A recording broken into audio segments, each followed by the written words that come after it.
और अब खबरें विस्तार से। केंद्रीय गृह मंत्री अमित शाह ने जम्मू कश्मीर की सुरक्षा स्थिति पर समीक्षा बैठक की। बैठक में सुरक्षा ग्रिड के कामकाज और सुरक्षा संबंधी सभी पहलुओं की समीक्षा की गई। अमित शाह ने पीएम नरेंद्र मोदी के नेतृत्व में आतंकवाद को कतई बर्दाश्त न करने की नीति के प्रति सरकार के दृढ़ संकल्प को दोहराया। अमित शाह ने area domination plan, zero terror plan, कानून व्यवस्था की स्थिति, यूएपीए से संबंधित मामलों और अन्य सुरक्षा से संबंधित मामलों की भी समीक्षा की। गृहमंत्री ने सीमा पार से घुसपैठ में उल्लेखनीय कमी और कानून व्यवस्था में सुधार के लिए जम्मू कश्मीर प्रशासन और सुरक्षा एजेंसियों के प्रयासों की सराहना की और नियमित पुलिसिंग को मजबूत करने पर जोर दिया। गृहमंत्री अमित शाह ने अगले महीने श्रीनगर में होने वाली G20 बैठक की तैयारियों की भी समीक्षा की और सभी संबंधित एजेंसियों को इसके सफल आयोजन के लिए सम्मानित तरीके से काम करने के निर्देश दिए। और हमारे सहयोगी शैलेंद्र इस वक्त फोन लाइन पर जुड़ चुके हैं ज्यादा जानकारी के साथ। शैलेंद्र, जैसा हम लोग एक दिन पहले बातचीत कर रहे थे कि मीटिंग होनी है, मीटिंग हो चुकी है, अब हम इस बारे में क्या बता सकते हैं अपने दर्शकों को कि और क्या क्या ऐसे खास विषय रहे जिस पर चर्चा हुई है और जिसका आने वाले दिनों में देखा जा सकता है? बिल्कुल विशाल, ये मीटिंग कल 4 घंटे तक चली यहाँ केंद्रीय गृह मंत्रालय में और गृह मंत्री अमित शाह ने इस मीटिंग को चेयर किया। जम्मू कश्मीर से उपराज्यपाल मनोज सिन्हा में शामिल हुए थे और केंद्रीय अधिकारी और पैरामिलिट्री फोर्सेस के अधिकारी भी शामिल हुए थे। अनय से अजीत डोभाल भी इस मीटिंग में मौजूद रहे। इसका मकसद ये था कि जम्मू कश्मीर की सुरक्षा जो हालात है उनको रिव्यू किया जाए और खासतौर से तब जबकि G20 की बैठक अगले महीने टूरिज्म वर्किंग ग्रुप की जो बैठक होने वाली है G20 की श्रीनगर में 22 से 24 मई के बीच में, उसको किस तरह से सुरक्षित तरीके से कंडक्ट कराया जाए और उसके लिए क्या सुरक्षा के इंतजाम होने चाहिए। क्योंकि जो रिपोर्ट्स आ रही है उसके मुताबिक वहां पर 20 देशों से जाएंगे, सिर्फ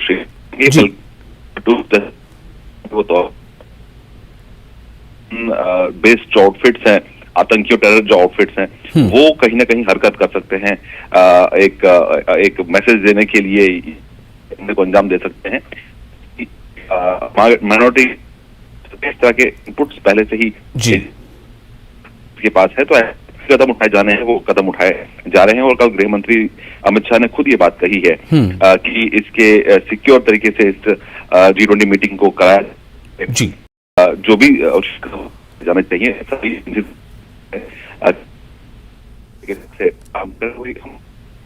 उसके मुताबिक प्रेजेंटेशन भी दी गई है गृह मंत्री अमित शाह को और ब्रीफ किया गया है एजेंसी की तरफ से कि किस तरह से इस मीटिंग जो होने वाली कंडक्ट वहां पर कराया जाए और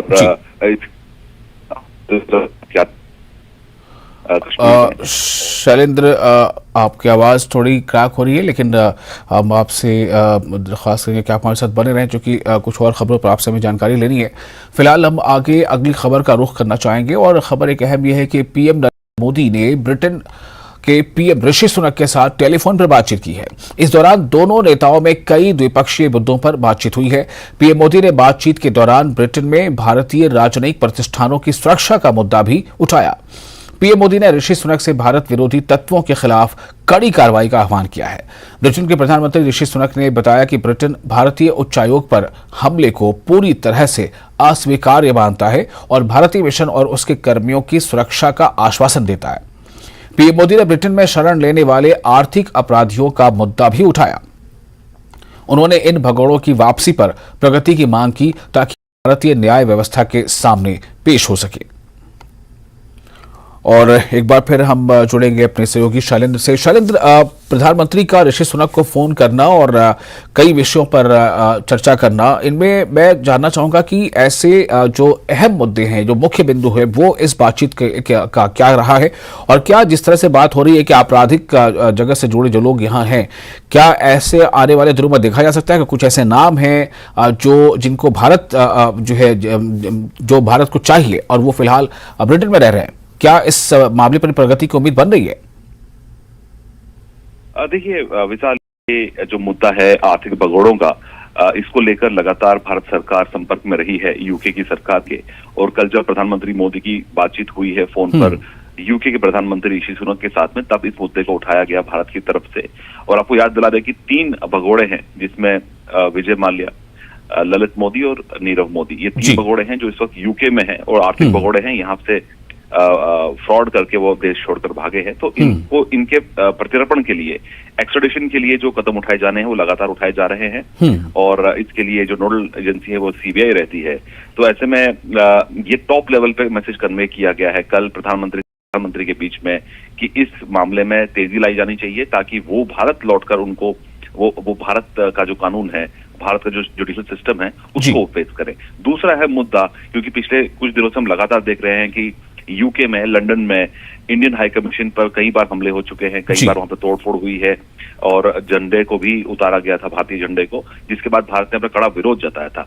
खबरें ऐसी भी आई थी कि इसके बाद भारत ने जो फ्री ट्रेड एग्रीमेंट है उसकी बातचीत को लेकर विराम लगा दिया, लेकिन इसको साफ कर दिया है प्रधानमंत्री मोदी की तरफ से कि वो टॉक्स अभी भी चल रही हैं। और इसी बीच भारत ने ये भी साफ कर दिया है कि जो वहां की हरकतें होती है उस पर रोक लगनी चाहिए और एंटी इंडियन एलिमेंट्स जो यूके में रहते हैं उनके खिलाफ कड़ी कार्रवाई होनी चाहिए। इस तरह की मांग प्रधानमंत्री मोदी की तरफ से की गई है। हालांकि ऋषि सुनक की तरफ से ये अश्योर किया गया है कि इस तरह के जो हमले हैं वो कतई मंजूर नहीं है और इंडियन मिशन और उनकी जो पर्सनल की जो सिक्योरिटी है वो सुनिश्चित की जाएगी। इस तरह का आश्वासन यूके प्रधानमंत्री ऋषि सुनक की तरफ से आया है। और अहम बात यह भी है, इस साल G20 की जो मीटिंग यहाँ दिल्ली में होगी सितंबर के महीने में, उसमें ऋषि सुनक भी शामिल होंगे, तो जाहिर तौर पर उस बारे में भी इस बातचीत के दौरान जिक्र हुआ होगा। जी, बहुत शुक्रिया इस जानकारी के लिए शैलेंद्र। और इसी के साथ अब कुछ और खबरें। एक और खबर अहम है, वो है राजौरी के कोटरंका में बिजली गिरने की 2 घटनाएं हुई हैं जिसमें 2 लोगों की मौत हो गई है और एक अन्य गंभीर रूप से घायल हो गया है, जबकि कई मवेशियों की भी मौत बताई जा रही है। मृतक की पहचान जफर इकबाल और जगलानों के साथ मोहम्मद के रूप में हुई है, जबकि घायल व्यक्ति की पहचान शौकत अली के रूप में हुई है। एक बंदा की डेथ हो गई है, एक बेहोश है, तो पारू जो जानवर है बहुत मार गए। 200 तो ऊपर पारू है बकरी के पेड़ के मुँह खत्म। किसी ने कोई नहीं देखा बिल्कुल। तीसरा बंदा है कि खाना लेके जा रहा था ऊपर, उसके लिए वो शाम पड़ रही थी, रोज़ा का टाइम हो रहा था, तो इधर बाद में पता चल गया कोई और आ गया, कोई आईडी पेड़ने वाला, तो उसने बोल दिया कि नहीं इधर बिजली पड़ गई है, तो जानवर भी बहुत मर गए। 2 लड़के थे भेड़ बकरी के साथ, एक का नाम जफर इकबाल है और एक का नाम शौकत अली। जो जफर इकबाल है उसकी डेथ हो चुकी है, तो शौकत अली को यहाँ रजौरी लाया गया बखोरी से। तो इनके और इस बारे में और ज्यादा जानकारी के लिए हमारे साथ जुड़ चुके हैं हमारे सहयोगी शक्ति। ये पूरा मामला था और क्या वहां पर इस तरह की घटनाएं होती रही हैं, मौसम के बदलाव का ये असर है, और क्या वहां पर अब जो स्थिति है क्या इस पर कोई सरकारी मुआवजे की भी बात उठ रही है? शक्ति जी बिल्कुल, ये पतली कंग का इलाका है, ये डोक है जहाँ पर ये नुमायट लोग जो हैं वो बकरियों को लेकर, पेड़ बकरियों को लेकर अक्सर इस इलाका में जो है जब गर्मी इस एरिया में ज़्यादा होती है तो ये इन डोकों में चले जाते हैं वहाँ अपनी पेड़ बकरियाँ जो है वो चराने के लिए। तो ये कल शाम का रात का वाक़या है जब ये पतली कंग इलाका है जो कि कोटरंका के एरिया में पड़ता है और ये राजौरी ज़िला का एक दूर दराज और पहाड़ी इलाका है, और वहाँ पर अचानक जो है वो आसमानी जो है गिरी, जहाँ पर जफर इकबाल जिसकी उम्र जो है वो 28 साल और शौकत अली जिसकी उम्र 22 साल है, ये दोनों उस वक्त वहीं पर थे। अपनी बकरियां जो है वो एक डहरा टाइप इन्होंने बनाया होता है मिट्टी का, वहां पर लेकर गए थे। तो अचानक जब बिजली गिरी तो इन दोनों पर आफत आई और जफर जो है जिसकी मौके पर ही जो है वो मौत हो गई, जबकि शौकत जो है जिसको गंभीर हालत में वहां से नजदीकी अस्पताल में लाया गया और उसके बाद GFC राजौरी में लाया गया। इसके बाद जो दूसरा मामला हुआ है वो जगलानों को हुआ है, जहाँ पर सैयद मोहम्मद जो कि 55 साल इनकी उम्र है, उन पर जो है वो आफत आई जब वो अपने ही एरियाज में डोक में थे और अचानक जो है वो बिजली गिरी। तो इस तरह से 2 लोग जो हैं वो इसमें मारे गए हैं, एक जो है वो गंभीर रूप से घायल हुआ है और बड़ी तादाद में बकरियां 3 दर्जन के करीब जो है वो जी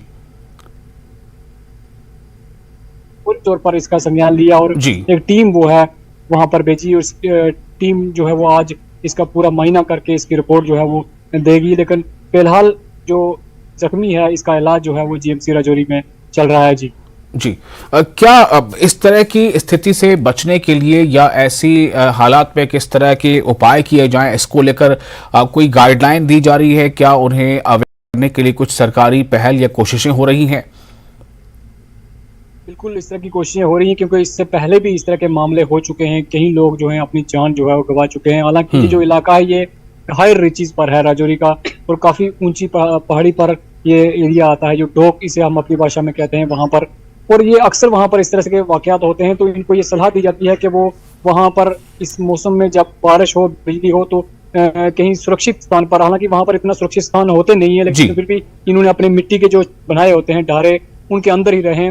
लेकिन अचानक से जब बारिश आती है तो वहां मौसम का जो है पता नहीं चलता है, क्योंकि अचानक वहां पर बिजली चढ़ करती है और वहां पर लाइटिंग होती है, और अचानक वहां पर मौसम तब्दील होता है, जिसकी वजह से जब ये भेड़ बकरियों के साथ होते हैं तो अपनी भेड़ बकरियों को लेकर खुद को संभालने में इन्हें वक्त जो है वो लगता है। और जब वक्त इनको लगता है तो उस वक्त कहीं ना कहीं हादसे का शिकार जो है ये लोग हो जाते हैं। और जिला इंतजामिया से एडवाइजरी भी जारी की जाती है, लेकिन वहां पर एडवाइजरी पे इम्प्लीमेंट करना इनके लिए काफी मुश्किल होता है, क्योंकि मौसम की तब्दीली जो है वो अचानक हो जाती है। जी शक्ति, बहुत शुक्रिया आपका इस जानकारी के लिए। ब्रेक के बाद एक बार फिर आपका स्वागत है। आप देख रहे हैं आज का एजेंडा। खबर कोरोना से जुड़ी। देश में कोरोना के मामले तेजी से बढ़ रहे हैं। जम्मू कश्मीर में कोविड के 153 नए मामले सामने आ चुके हैं। इनमें से 91 मामले कश्मीर में, जबकि 62 मामले जम्मू संभाग में पाए गए हैं। जम्मू कश्मीर में एक्टिव मामलों की कुल संख्या 626 है, जिसमें कश्मीर से 347 और जम्मू संभाग से 279 शामिल हैं।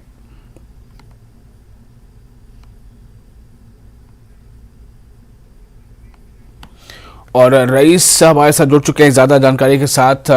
सीधे तौर पर हम उनके पास चलेंगे। रईस, जम्मू कश्मीर की जो स्थिति है और जो नेशनल जो डेटा है, जो सिनेरियो, उसके हिसाब से ऐसा लग रहा है कि जम्मू कश्मीर में भी केसेस जो हैं वो लगातार बढ़ रहे हैं।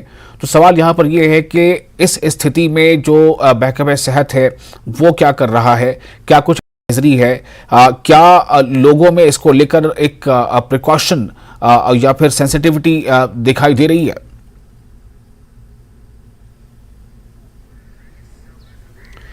जी हाँ, बिल्कुल। जिस तरह से हम यहाँ पे देख रहे हैं, पिछले कुछ दिनों से लगातार जो है कोरोना वायरस के मामले तेजी से बढ़ रहे हैं। उसको लेके जो लोग यहाँ पे हैं उन्हें बार बार हेल्थ एक्सपर्ट्स और डॉक्टर्स की तरफ से, महकमे सेहत की तरफ से एडवाइस की जा रही है कि वो जो है कोविड जो मेजर्स है उनको फॉलो करें। और यहाँ पे भी हम लगातार देख रहे हैं कि इजाफा हो रहा है, जो कि अलार्मिंग है। लेकिन दूसरी तरफ से जो हेल्थ एक्सपर्ट्स है उनका कहना है कि अभी करने की जरूरत नहीं है, लेकिन जरूरत इस बात की है कि लोग जो है वो कोविड प्रोटोकॉल को फॉलो करें, कोविड मेजर्स को फॉलो करें, ताकि इस डेडली वायरस से वो अपने आप को बचा सके। और यहाँ पे भी हम देख रहे हैं कि आए दिन जो है वो इन केसेस में इजाफा हो रहा है। पिछले एक हफ्ते की अगर हम बात करें तो लगातार हर दिन जो है ये केसेस में तेजी से इजाफा हो रहा है, जिसको लेके जो है जो यहाँ के हॉस्पिटल्स है उनमें अलर्ट जारी कर दिया गया है और जो टेस्टिंग है उसको इंटेंसिफाई किया गया है, ताकि यहाँ पे जो टेस्टिंग है वो ज्यादा अब हो रही है। और यही वजह है कि अब मामले भी सामने आ रहे हैं। तो ऐसे में जो एक्सपर्ट्स है, जो डॉक्टर्स है, उनकी यही एडवाइस है कि जहां पे भी भीड़ भाड़ एरियाज में जाने से परहेज करें, मास्क का पालन करें, सैनिटाइजर से हाथ को धोएं और वही जो कोविड एप्रोप्रिएट बिहेवियर है उसको फॉलो करें, ताकि जो ये वायरस है इसको फैलने से रोका जा सके। और यहाँ पे भी लगातार जो है वो यही एडवाइस की जा रही है। हालांकि अब मौसमी बाहर की आमद के साथ ही यहाँ पे जो टूरिस्टों का फुटफॉल है, जो टूरिस्टों की संख्या है वो बढ़ रही है। उस चीज को देखते हुए भी जो है वो टेस्टिंग को तेज किया गया है। अगर हम सोनमर्ग, गुलमर्ग और पहलगाम की बात करें तो जिस तरह से अभी यहाँ बाहर का सयाह कश्मीर का रुख कर रहे हैं, अगर हम टूलिप गार्डन की बात करें तो 3 लाख से ज्यादा टूरिस्ट जो है वो अभी तक यहाँ आ चुके हैं सैर के लिए। जो दूसरे हेल्थ रिजॉर्ट्स है उनमें भी जो संख्या है वो काफी है। तो इसीलिए यहाँ पे जो टेस्टिंग है उसको तेज कर दिया गया है और साथ ही साथ जो लोग हैं उनको एडवाइस किया गया है कि वो कोविड मेजर्स को फॉलो करें, ताकि इस डेडली वायरस से वो अपने आप को बचा सके। जी विशाल जी, शुरुआत के दिनों में रईस ये देखा जा रहा था कि जो दोनों अलग अलग जो डिवीजन है, जम्मू और कश्मीर, किसी एक पे ज्यादा केसेस थे, किसी एक पे बहुत कम केसेस थे। जम्मू से शुरुआत में केसेस कम नजर आ रहे थे, लेकिन अभी केसेस की संख्या, जो तादाद है, दोनों जगह लगभग बराबर नजर आ रही है। ऐसे में क्या माना जाए कि जो स्प्रेड है, जो या तो ये समझा जाए कि टेस्टिंग नहीं हो रही थी बराबर, अब टेस्टिंग हो रही है तो ज्यादा सैंपल, ज्यादा जो अब केसेस है वो सामने आ रहे हैं। और दूसरा ये कि जो टूरिस्ट वहां आते हैं उनका कितना असर होता है ऐसे डिजीजेस के ज्यादा वहां बढ़ने या फैलने में?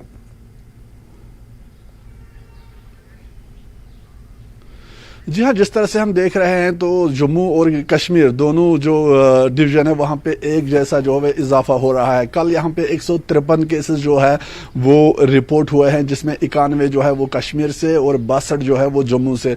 और जिस तरह से बाहर का साया यहाँ का रुख कर रहे हैं, चाहे वो एयरपोर्ट हो, जम्मू हो, जो टेस्टिंग है वो पहले इस तरह जो है इतनी तेज नहीं थी, इतनी टेस्टिंग नहीं हो रही थी। तो यही वजह है कि केसेस जो है वो कम रिपोर्ट हो रहे थे। लेकिन पिछले कुछ दिनों की अगर हम बात करें, जिस तरह से तेजी से ये मामले बढ़ रहे हैं, उस चीज को देखते हुए जो महकमा सेहत है उन्होंने टेस्टिंग को तेज किया है, जिसके चलते अब ज्यादा केसेस जो है वो रिपोर्ट हो रहे हैं। और साथ ही साथ इस चीज का भी ख्याल रखा जा रहा है कि अब जो है अब टूरिस्टों का ज्यादा आना जाना रहेगा कश्मीर, क्योंकि जब यहाँ पे मौसमी बहार के साथ ही यहाँ पे देखा जा रहा है कि टूरिस्टों की अच्छी खासी तादाद जो है वो कश्मीर का रुख कर रही है, जम्मू का रुख कर रही है, लद्दाख का रुख कर रही है। तो उस चीज को देखते हुए भी जो है अब टेस्टिंग को और तेज किया गया है।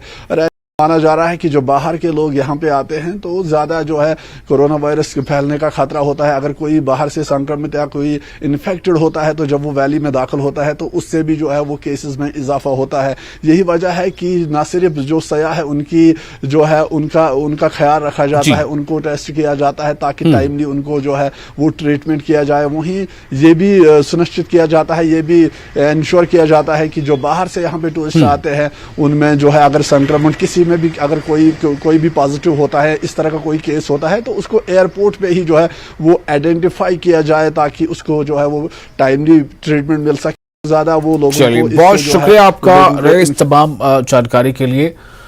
और इसी के साथ हम आपकी पढ़ेंगे कुछ और खबर। आपको बता दें, बैसाखी कृषि से जुड़ा हुआ एक त्यौहार है और बैसाखी को किस तरह से रौनक रहा ये आपको बताते हैं कि जम्मू कश्मीर, पंजाब और हरियाणा में काफ़ी धूमधाम के साथ मनाया जाता है। ये त्यौहार सिख नववर्ष के रूप में भी मनाया जाता है। पर्यटन विभाग ने जम्मू के महाराजा हरि सिंह पार्क से 3 दिवसीय बैसाखी महोत्सव 2023 की शुरुआत की। यह बैसाखी महोत्सव डोगरा संस्कृति और विरासत का जश्न मनाने के लिए आयोजित किया गया। 3 दिनों के दौरान जम्मू में कई स्थानों पर स्थानीय कलाकारों द्वारा कई सांस्कृतिक कार्यक्रम पेश किए जाएंगे। न्यूज 18 निदेशक पर्यटन जम्मू विवेकानंद राय और मंडल आयुक्त जम्मू रमेश कुमार से बात करते हुए कहा है कि क्षेत्रीय संस्कृति को बढ़ावा देने के प्रयास लगातार जारी हैं। जैसा देख रहे हैं हम लोग कि जो बैसाखी है पूरे जम्मू प्रोविंस में काफ़ी उत्साह से मनाया जाता है। हम मना भी रहे हैं, कल की डेट में ये त्यौहार मनाएंगे।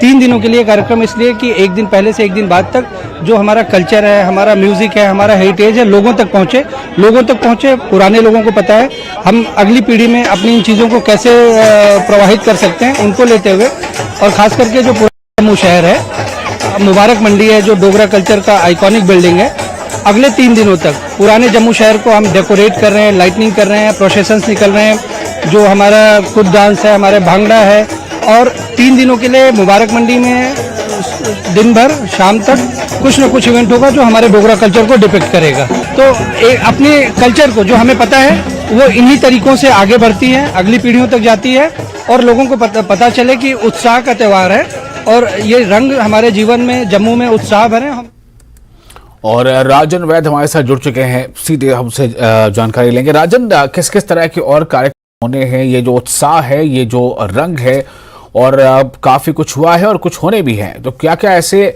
मुख्य आकर्षण है आने वाले समय में?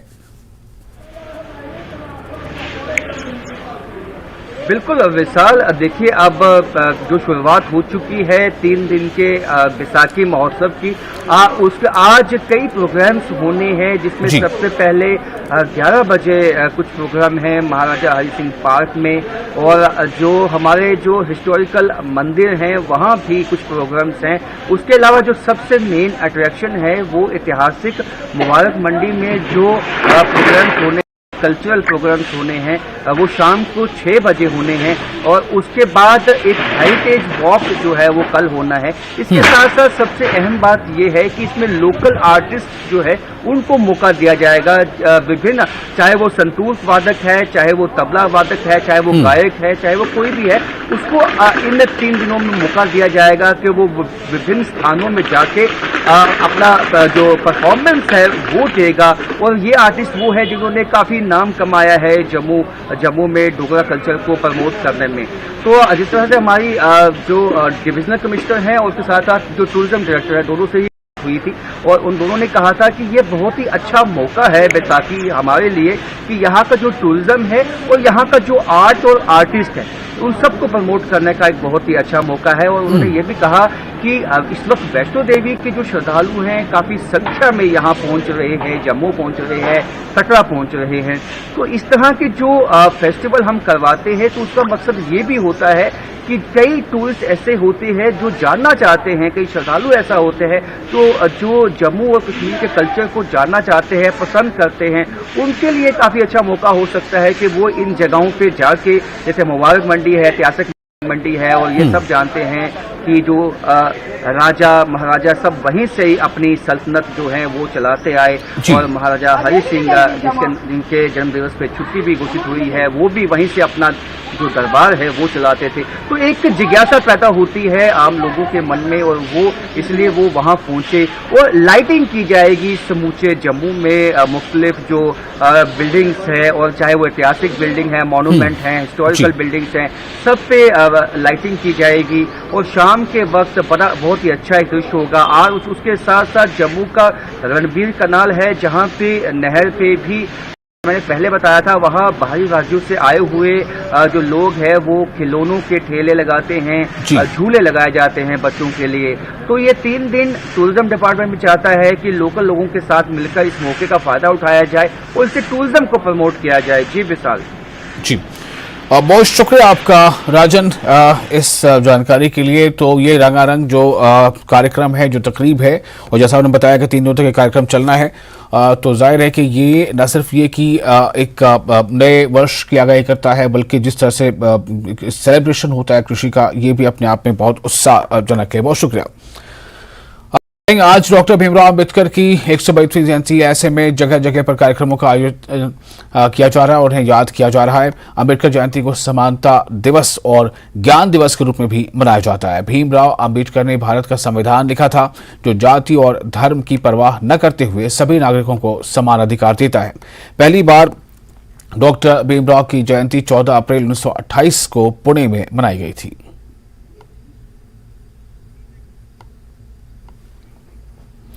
और इसी के साथ आज का एजेंडा में फिलहाल इतना ही, लेकिन न्यूज 18 पर लगातार बड़ी और अहम खबरों का सिलसिला जारी रहेगा।